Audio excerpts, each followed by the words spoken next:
तुम्हारे दुई हस्त बाधा नाम गुनाई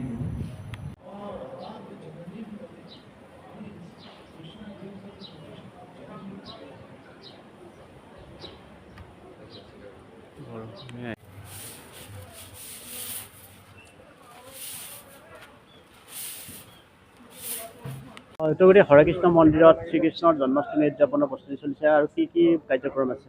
হৰে কৃষ্ণ। আজি আমাৰ শ্ৰীকৃষ্ণৰ জন্মাষ্টমী উপলক্ষে কাৰ্যক্ৰম এনেকুৱা ধৰণৰ। আমি আজি মংগলবাৰে 4টা বজাৰ পৰা আৰম্ভ হৈছে।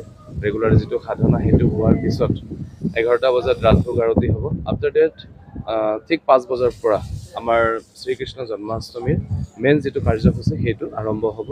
5টা বজাত আমাৰ ফাৰ্ষ্ট ভগৱানৰ জ্বলন উৎসৱ থাকিব। জ্বলন উৎসৱ আৰম্ভ হ'ব ভগৱানৰ, আৰু তাৰপিছত ভগৱানৰ মহা অভিষেকম আৰম্ভ হ'ব। ঠিক 8 বজাৰ লগে লগে 8 বজাৰ পৰা 10 বজাৰ ভিতৰত ভগৱানৰ যিটো মহা অভিষেকম সেইটো আপোনাৰ বিভিন্ন ফলৰ ৰস, বিভিন্ন ফুলৰ ৰস, ফুলৰে পঞ্চগব্য বিভিন্ন পবিত্ৰ নদীৰ পৰা অনা পানী ভগৱানক স্নান কৰা হ'ব। আৰু তাৰপিছত স্বৰ্ণামৃত ৰূপে সকলো ভক্তকে বিতৰণ কৰা হ'ব। আৰু তাৰপিছত 56 ভোগ ভগৱানক লগোৱা হ'ব। কমচে কম 108টা আইটেমেৰে ভগৱানক ভোগ লগোৱা হ'ব। আৰু তাৰপিছত মহাপ্ৰসাদ ৰূপে সকলোকে দিয়া হ'ব। আৰু তাৰপিছত ঠিক 11টা বজাৰ পৰা 12টা বজাৰ ভিতৰত আমাৰ পাল্লকী উৎসৱ আৰম্ভ হ'ব। গোটেই মন্দিৰ পৰিক্ৰমা হ'ব, ভগৱান বাহিৰত আহিব।